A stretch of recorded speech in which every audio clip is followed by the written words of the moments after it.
Willa the Wonderful, written and illustrated by Susan Milord. When Mr. Lane asked everyone in class to write a report on a favorite career, Willa grinned. She knew exactly what she wanted to be when she grew up. Willa wanted to be a fairy princess. "I don't think that's what Mr. Lane had in mind," her father said. "I've never met a fairy princess," her mother remarked. "What exactly do they do?" "Lots of things," Willa replied, "but mostly they make good things happen. You'll see." Willa already knew quite a bit about fairy princesses. She knew all about the frilly dresses they wore. She knew about fairy dust and magic wands. Writing her report would be a cinch. She searched in her dress-up box for something to wear. She found an old tutu. She cut out lots and lots of stars.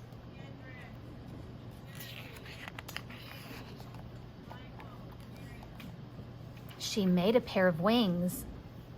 She selected the perfect wand. She filled a sack with fairy dust. "Are you sure you have everything you need?" Willa's father wondered. "Are you ready?" her mother asked. Willa nodded. Like all good fairy princesses, Willa was ready for anything. The bus driver shook his head when he saw Willa. "Sorry," he said. "No flying creatures allowed on my bus."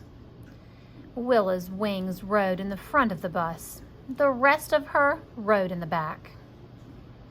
Mr. Lane listened while Willa explained that she was learning about her job firsthand.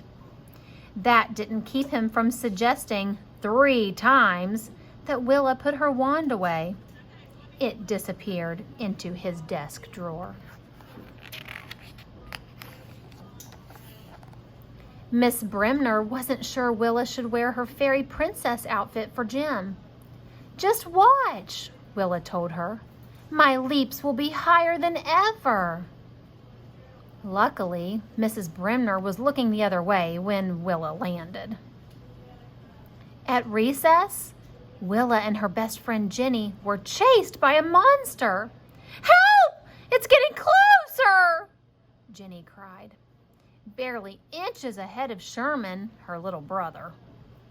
"I'll make us invisible," Willa said.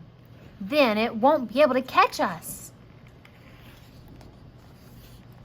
Willa mumbled a few magic words. She tossed some fairy dust into the air. "Hey!" cried Jenny. "Why did you throw dirt in my hair?" "You don't know much about fairy dust, do you?" Willa snorted. "I know one thing," Jenny said. "You've taken this fairy princess thing too far." Jenny played with Doreen the rest of recess. Being a fairy princess was turning out to be harder than Willa had imagined. She'd made only bad things happen all day. She'd even managed to lose her best friend. The whispers and sideways glances finally got to her. During spelling, she blurted out, "I may not be much of a fairy princess yet, but just wait. I've got what it takes. I'll show you." Mr. Lane showed Willa to the thinking chair. She stayed there until the bell rang. Willa kept on thinking all the way home. Maybe she'd been wrong. Maybe being a fairy princess wasn't the job for her. She was deep in thought when Sherman darted in front of her. He was chasing a ball, and it was headed for the street. It was a lucky thing that a little red wagon blocked Sherman's way. It was not such a lucky thing that the wagon and Sherman collided. The wagon began to roll down the hill. Waving her magic wand, Willa flew after it. She dodged a planter of petunias, leapt over a toy truck, and narrowly avoided a trash can. She grabbed the wagon just in time. Willa sprinkled fairy dust on Sherman. She recited a magic spell and waved her wand some more. It worked. Sherman was okay.